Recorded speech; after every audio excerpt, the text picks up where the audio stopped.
Welcome to education tutorial channel. यहाँ पे देखिए हम स्टार्ट करने वाले हैं क्लास 12 का, जो कि हमारा है सामान्य हिंदी और ये हमारा है चैप्टर नंबर 5।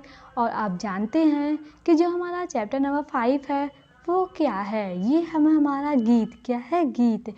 तो चलिए स्टार्ट करती हैं। यहाँ पे जो गीत है वो संदर्भ प्रसंग व्याख्या हम इसके तीनों जानेंगे। अब बात ये है कि ये किसके द्वारा लिखा गया है, तो ये लिखा गया है महादेवी वर्मा के द्वारा। किसके द्वारा लिखा गया है? महादेवी वर्मा के द्वारा। सॉरी, ये कवि हैं, क्योंकि यहाँ पे हम डिस्कस कर रहे हैं पद्यांश। तो आइए चलिए स्टार्ट करते हैं। यहाँ पे देखिए पहला हमारा जो है वो है हमारा गीत। क्या है? गीत। हम यहाँ पे डिस्कस करने वाले हैं गीत, जो कि हमारा पहला है। ऐसे आपको गीत 1, गीत 2 और गीत 3 तीनों आपको यहाँ पे दिखाई देंगे, लेकिन ये हमारा पहला है। और सबसे बड़ी बात ये है कि यहाँ पे हमें संदर्भ प्रसंग व्याख्या तीनों देखना है। उसके लिए हमें संदर्भ अगर लिखना है तो संदर्भ के लिए हमें शीर्षक और कवि दोनों बहुत इम्पॉर्टेंट हैं, क्योंकि तभी आप संदर्भ लिख सकते हैं।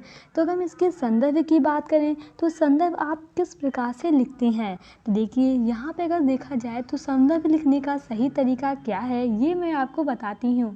क्योंकि कई बच्चे होते हैं वो इंग्लिश मीडियम से हिंदी मीडियम में आए होते हैं 10th के बाद, इसलिए उन्हें और परेशानी होती है। तो यहाँ पे अगर हम बता दें तो हम संदर्भ इस प्रकार से लिखते हैं।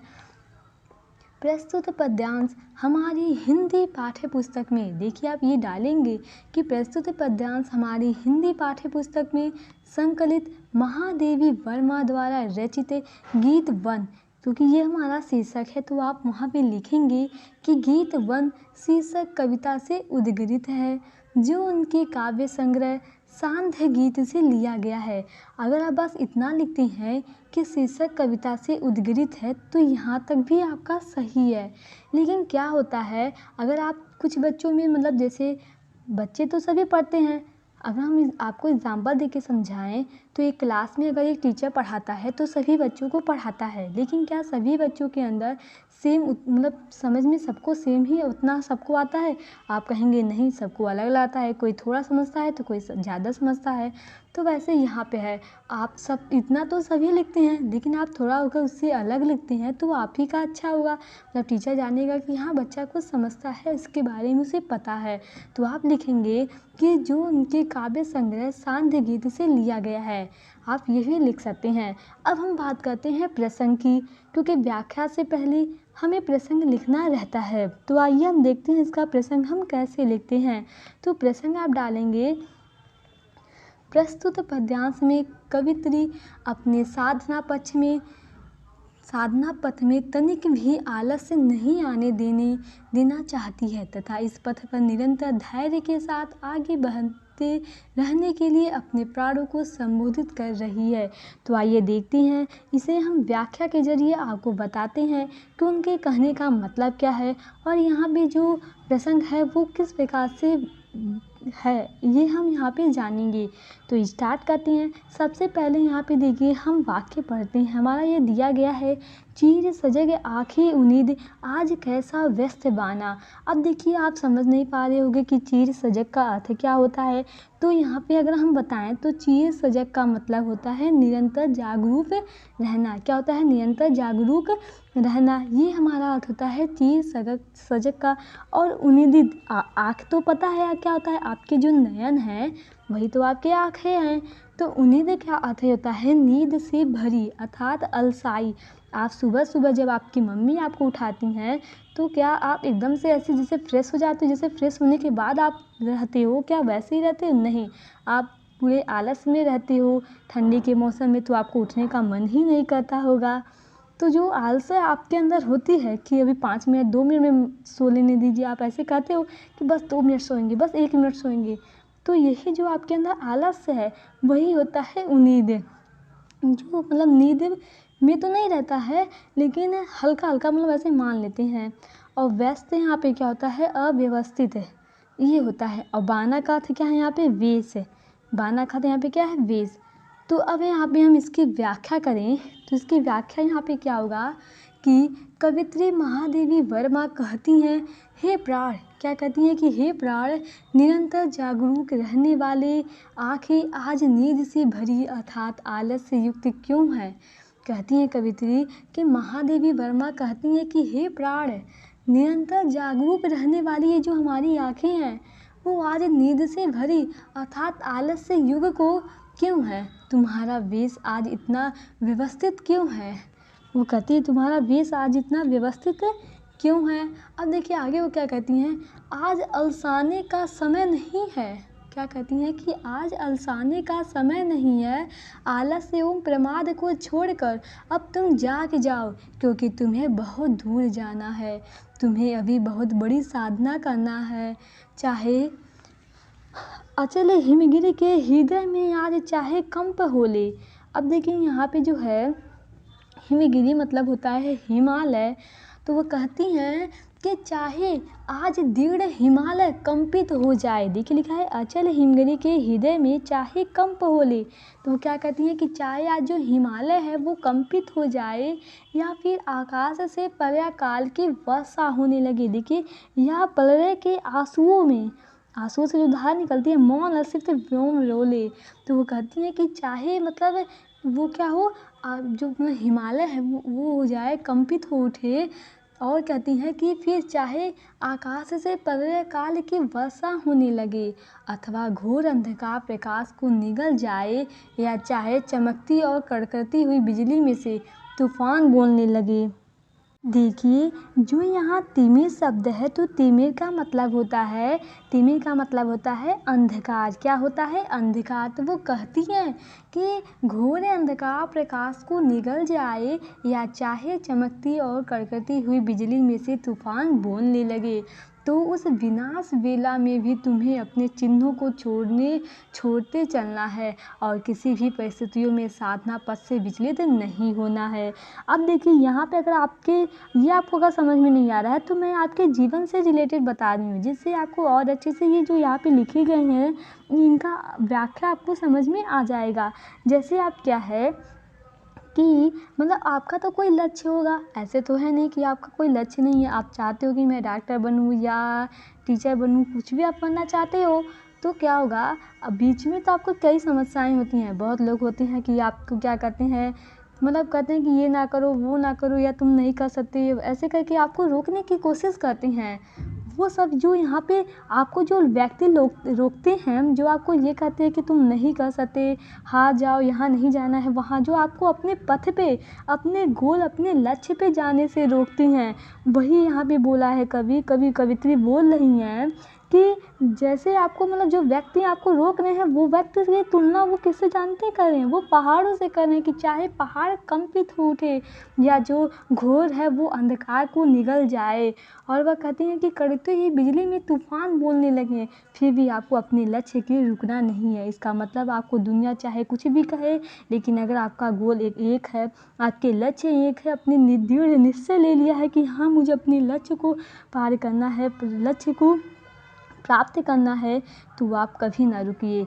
इन जो बीच में आपके जो बाधाएं आ रही हैं उनका सामना कीजिए। तो ये उनके कहने का मतलब है। अब आगे देखिए क्या है कि वो कहती हैं, जाग तुझको दूर जाना, पर तुझे है नाश पथ पर चिन्ह अपने छोड़ जाना, जाग तुझको दूर जाना। महादेवी जी अपने प्राणों को उद्बोधित करते हुए कहती हैं कि हे प्राण, तुम्हें साधना पथ पे चलते हुए लक्ष्य प्राप्त करना है। अब तू जाग जा, क्योंकि तुझे बहुत दूर जाना है। तू उठ जा, तू अगर बिस्तर पे सोया है तो तू उठ जा, और तुझे अपने इस बोर्ड के एग्ज़ाम को क्लियर करना है, तुझे अपने लक्ष्य को पार करना है। ये तेरे लक्ष्य के लिए एक मूलभूत आवश्यकता है, तुझे इसे प्राप्त करना है। तू उठ जा और किताब लेके पढ़ ले। तो यहाँ पे तो हम यही बताएंगे कि तू उठ जा और क्या कर ले, किताब लेके पढ़ ले। अब आगे देखिए क्या है। अब देखिए यहाँ पे स्टार्ट होता है हमारा दूसरा पद्यांश। तो दूसरा पद्यांश में देखिए यहाँ पे तो देखिए सबसे पहले अगर हम बात करें संदर्भ की, क्योंकि आपको संदर्भ भी लिखना रहता है, तो संदर्भ की बात है तो संदर्भ में क्या है कि संदर्भ वही रहने वाला है, क्योंकि ना यहाँ पे शीर्षक चेंज हो रहा है, ना यहाँ पे जो कवित्री हैं वो चेंज हो रही हैं, दोनों तो सेम है। तो जो संदर्भ हम पहले वाले में बताए हैं वही आप इसमें लिख सकती हैं। अब हम बात करते हैं दूसरे यहाँ पे प्रसंग की। दूसरा हमारा क्या है, प्रसंग है। इसका प्रसंग क्या होगा, प्रस्तुत पद्यांश में महादेवी वर्मा ने साधना मार्ग में उत्पन्न होने वाले विभिन्न बाधाओं और कठिनाइयों का उल्लेख किया है। उन्होंने बताया कि आपके जीवन में जो कठिनाई उत्पन्न होती है उसके बारे में यहाँ पे बताया गया है। तो आइए इसके व्याख्या के जरिए हम आपको समझाते हैं कि यहाँ पे इसके कहने का मतलब क्या है। तो चलिए देखते हैं। देखिए क्या लिखा है, बाध लगे या तुझे यह मोम के बंधन सजीले, पंथ की बाधा बनेंगे तितलियों के पर रंगीले। अगर हम बात करें यहाँ पे मौन के बंधन का मतलब क्या है, तो मौन के बंधन का मतलब है मोम के समान शीघ्र नष्ट हो जाने वाले अस्थिर बंधन। आप देखते होगा, अगर आपने मोम को देखा है, देखे तो सभी लोग होंगे मोम को, मोम मतलब मोमबत्ती, तो ये तो आप देखे होंगे, तो वो मतलब शीघ्र ही नष्ट हो जाती है, मतलब कुछ ही समय में वो पिघल के नीचे ऐसे गिर जाती है। तो वही कह रही हैं यहाँ पे कि उन्होंने बताया कि यहाँ पे मोम के समान शीघ्र नष्ट हो जाने वाले अस्थिर बंधन हैं। अब यहाँ पे हम सीधे बात करते हैं इसके व्याख्या की। तो यहाँ पे इसका व्याख्या देखिए क्या हुआ। कवित्री कहती हैं कि हे प्राण, क्या तुम मोम के समान शीघ्र नष्ट हो जाने वाले अस्थिर परंतु सुंदर सांसारिक बंधन तुम्हें बांध कर साधना मार्ग में बाधा उत्पन्न कर देंगे। कहते हैं बांध लेंगी ये, क्या तुझे यह मोम के बंधन सजले, क्या तेरे मतलब इतने कमज़ोर लक्ष्य हैं कि तुम्हें इन लोगों ने अपनी बातों से तुझे फंसा लेंगे, तुझे बांध लेंगे। फिर आगे कहती है पंथ की बाधा बनेंगे तितलियों के पर रंगीले। आगे कहती है वो कि परंतु सुंदर सांसारिक बंधन तुम्हें बांध कर साधना मार्ग में बाधा उत्पन्न करेंगे। क्या तितलियों के पंखों के समान यह रंगीन संसार का आकर्षण तुम्हारे मार्ग में बाधा बन जाएगा। वो कहते हैं कि क्या तितलियों के पंखों के समान ये रंगीन संसार का आकर्षण तुम्हें मार्ग में बाधा बना देगा। देखिए मतलब ये रंगीन संसार तो है, मतलब आपका लक्ष्य एक है कि आपको अपने लक्ष्य तक जाना है, और ये जो आपको बाधाएं जो आपको रोकती हैं कभी बीच बीच में, जैसे इस समय तो नवंबर का महीना है तो क्या होगा, शादियाँ बहुत अधिक पड़ती हैं। तो ये जो शादियाँ में आपका जाना, जो बच्चे नहीं जाते हैं वो मतलब क्या कर रहे हैं, घर पे पढ़ाई कर रहे हैं, तो अपने लक्ष्य की ओर प्राप्ति करने के अग्रसर हैं। और आप क्या कर रहे हैं, आपके जीवन में ये जो सुंदर तितलियों जैसे आपको शादी में बुलाया जा रहा है ना, मतलब रंगी रंगीले चित्र दिखा के आपको लोभित किया जा रहा है कि चलो आज तो पार्टी बनती है, तो यही क्या है, ये आपके जीवन में रोका जा रहा है। आपके जीवन की ये सब बाधाएं हैं, ये सभी क्या है, ये सभी आपके जीवन की बाधाएं हैं। तो वो आगे कहती हैं कि विश्व का क्रंदन भुला देगी। अब देखिए यहाँ पे जो क्रंदन शब्द है उसका अर्थ होता है रुदन। वो कहते हैं विश्व का क्रंदन भुला देगी मधुप की मधुर गुनगुन, क्या डुबा देंगी तुझे यह फूल के दल ओस गीले। क्या सांसारिक क्रंदन, सांसारिक जो रुदन है, रुदन की जो ध्वनि है, भौरों की मधुर गुंजार को सुनने में बाधा उत्पन्न करेगी, अर्थात तुम्हारे साधना मार्ग को अवरुद्ध करेगी। क्या पुष्पों की पंखुड़ियों पर पड़ी हुई मोती रूपी ओस की बूंदों का जो सौंदर्य तुम्हें स्वयं में लिप्त करके या डूबो कर साधना पथ से विचलित कर देगा। ये क्या करेंगे, आपको साधना पथ से विचलित कर देंगे। आगे देखिए क्या है, तू ना अपनी छाह को अपने लिए कार बनाना, जाग तुझको अभी बहुत दूर जाना। कविता अपने प्राण को प्रेरित करते हुए कहती है, खुद को वो क्या कर रही हैं, प्रेरित कर रही हैं कि तुम इन बातों से विमुख रहो। यह सही बातें क्या हैं, निरर्थक हैं, इनका कोई अर्थ नहीं है, इनमें से कुछ भी तुम्हारे साधना मार्ग को अवरुद्ध नहीं कर सकते। तुम अपनी प्रतिछाया को अपना बंधन मत बनाना। वो कहती हैं जो तुम्हारी प्रतिछाया है तुम उसे बंधन मत बनाना, अर्थात उनके कहने का जो मतलब है वो ये है कि संसार के विविध आकर्षण को जो मतलब तो तुम्हारे छाया मात्र हैं। वो ये कहती है जैसे अगर तुम चलते हो तो साथ में तुम्हारी परछाई भी तो चलती है, आपका शैडो बनता है परछाई। तो वही ये कह रही है कि जो आपकी परछाई है ये क्या है, ये परछाई जो आपके जीवन भर साथ रहने वाली हैं, फिर भी आप क्या रुकते हो, क्या नहीं, आप चलना स्टार्ट करते हो, क्या अपनी परछाई देख कर रुक जाते हो कि मेरे साथ तो कोई और चल रहा है, क्या आप ऐसे करते हो, नहीं, आप फिर भी उस परछाई को सामना करते हुए आप क्या करते हो, आगे बढ़ते, उसे कुचलते हुए आप आगे बढ़ते हो। और एक समय ऐसा भी आता है कि आप उससे आगे निकल जाते हो, मतलब मृत्यु हो जाती है और क्या। तो यहाँ पे देखिए क्या है कि वो कहती हैं कि मतलब जिस प्रकार आपका प्रतिछाया आपके साथ रहता है, मतलब वो बंधन बनना चाहता है आपको, मतलब बांटना चाहता है, फिर भी आप क्या करते हो, आगे निकलते रहते हो। वैसे ये जीवन है, ये जीवन मतलब ये जो संसार है, ये आपको अपने तरफ आकर्षित करेगा, आपको रोकेगा, लेकिन आपको रुकना नहीं है, आपको भी बहुत दूर जाना है। अतः इन आकर्षों की माया जाल जो है, माया जाल जो है, पैसा ही पैसा, बंधन से बचकर तुम अपने वास्तविक लक्ष्य को भूल न जाना। वो कहती हैं इन सभी मतलब शादी में जाके ये ना भूल जाना कि मुझे कल सुबह स्कूल भी जाना है।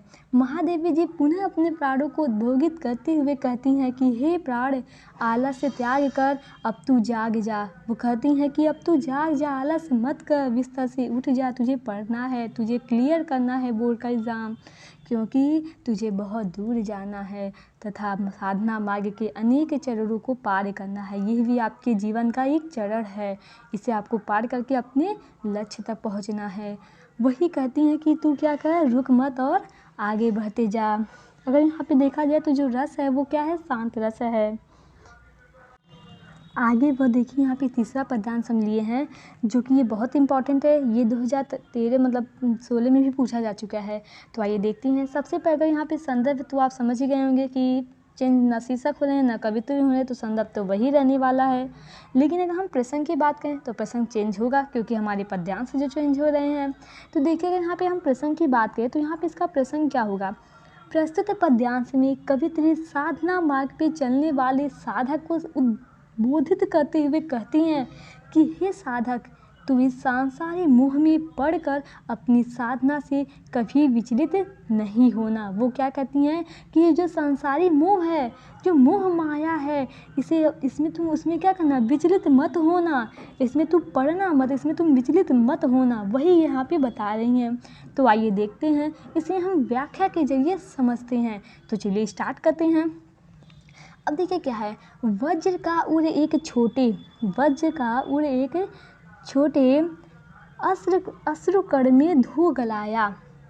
अब देखिए वज्र मतलब होता है कठोर, वज्र मतलब क्या होता है, कठोर। उड़ मतलब होता है हृदय, उड़ मतलब यहाँ पे होता है हृदय। और अश्रुकण मतलब होता है आंसू के बूंद। अब देखिए यहाँ पे उनके कहने का मतलब क्या है।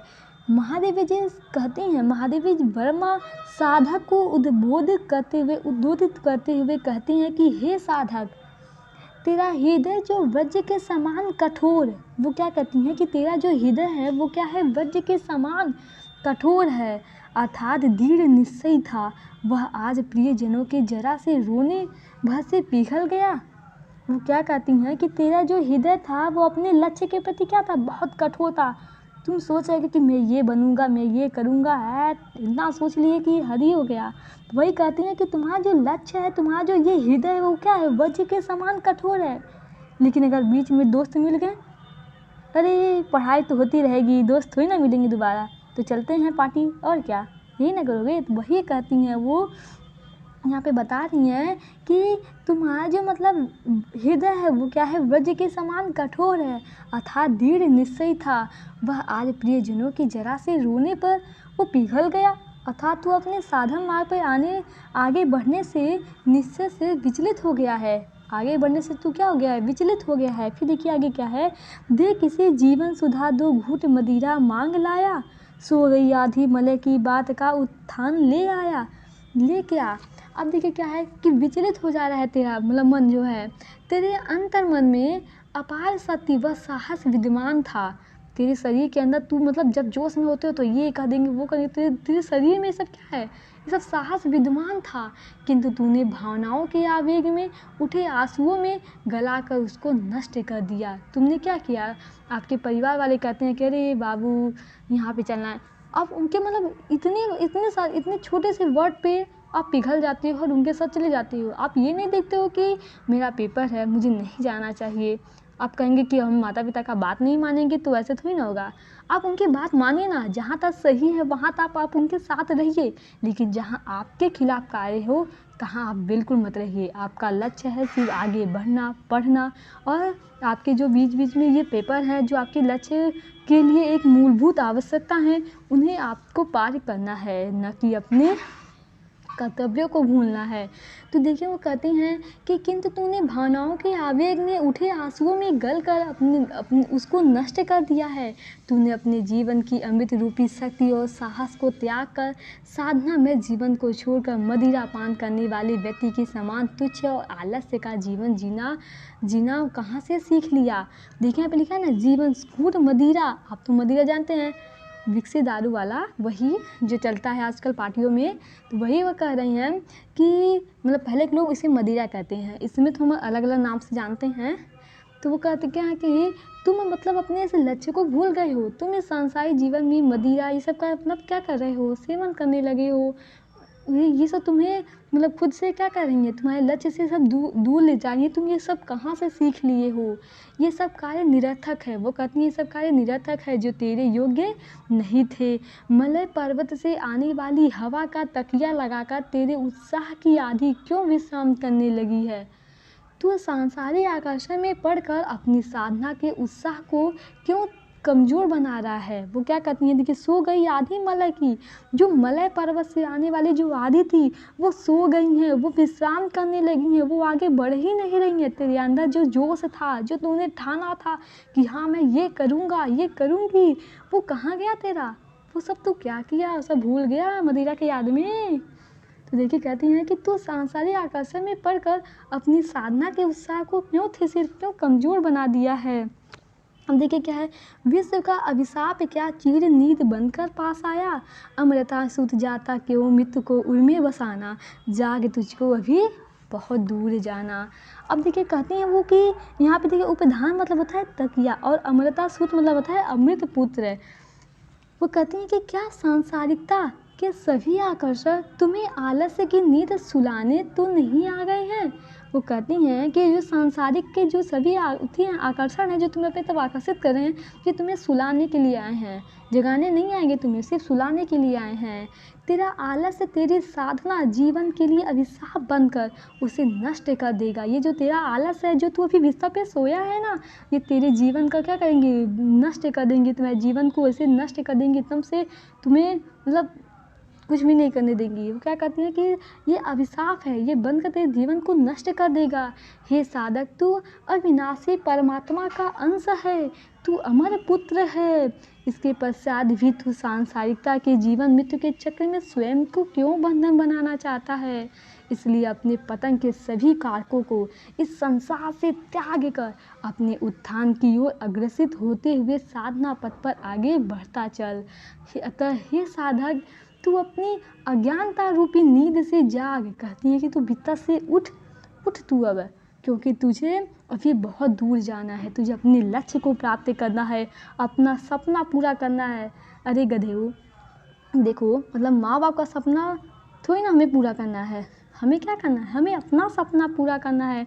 माँ बाप का जो सपना होगा वो पूरा हो ही जाएगा, क्योंकि अगर तुम्हारा जो सपना होगा वही तो तेरे माँ बाप का सपना होगा। वो क्या चाहेंगे कि मेरा बेटा हमेशा खुश रहे।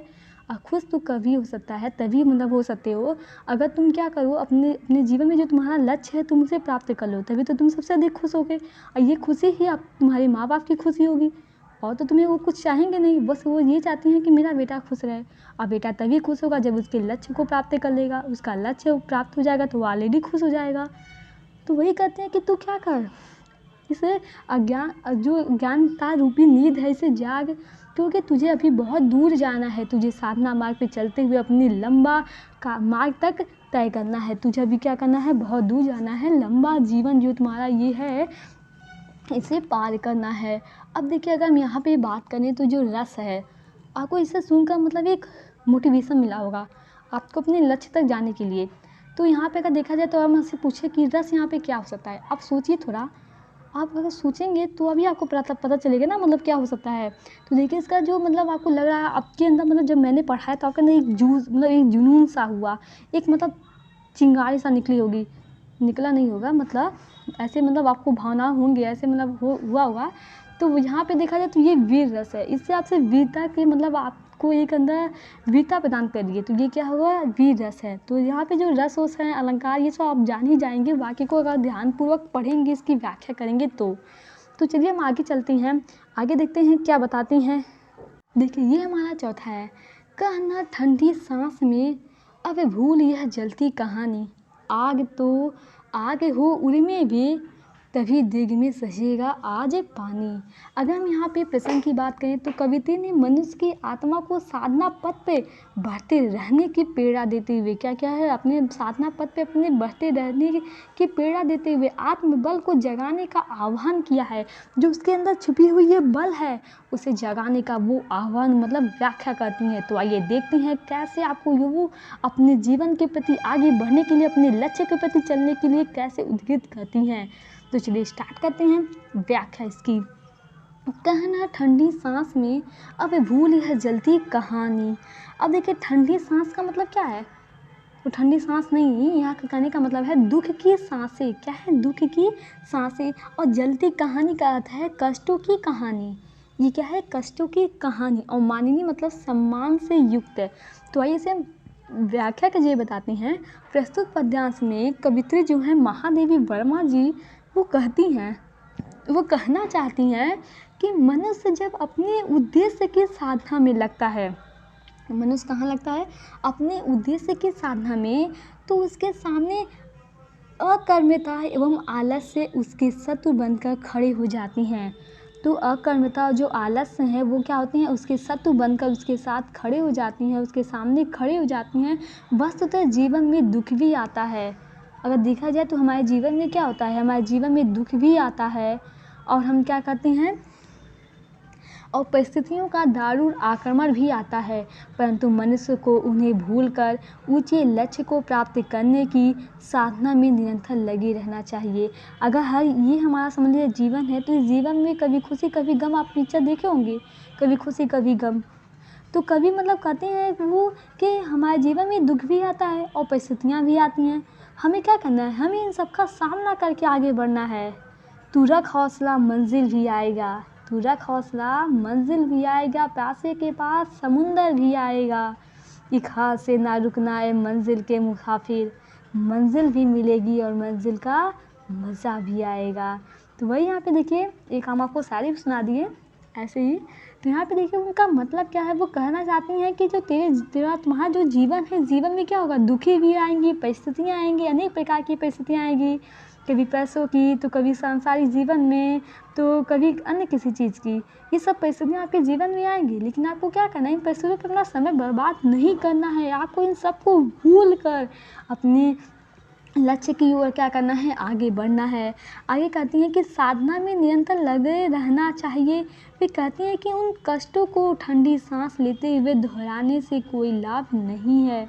जब तक हृदय में आग नहीं होगी तब तक मनुष्य की आंखों से टपकते आंसू का कोई मूल्य नहीं होगा। वो कहते हैं अगर तुम्हारे सीने में जब तक आग ना जले तब तक ये जो तुम्हारे जो आंसू बह रहे हैं ना, इसका कोई अर्थ ही नहीं है, कोई मोल ही नहीं है। बहा के आंसू को क्या करोगे जब तुम्हारी हृदय उसे मतलब कमज़ोर हो जाएगी। वो कहते हैं कि हृदय ही वह आग, वह तड़प की मनुष्य को कठिन साध्य अर्थात लक्ष्य को प्राप्त करने के लिए प्रेरित करती है और परमात्मा को पाने का साधना या माध्यम बनती है। अब देखते हैं, हार भी तेरी बनेगी मानिनी, जय की प्रताप का राख छड़ी के पतंग की है अमरदीप की निशानी। महादेवी जी कहती हैं कि यदि उद्देश्य की प्राप्ति हेतु किए गए प्रयत्न में असफल भी हाथ लगती है।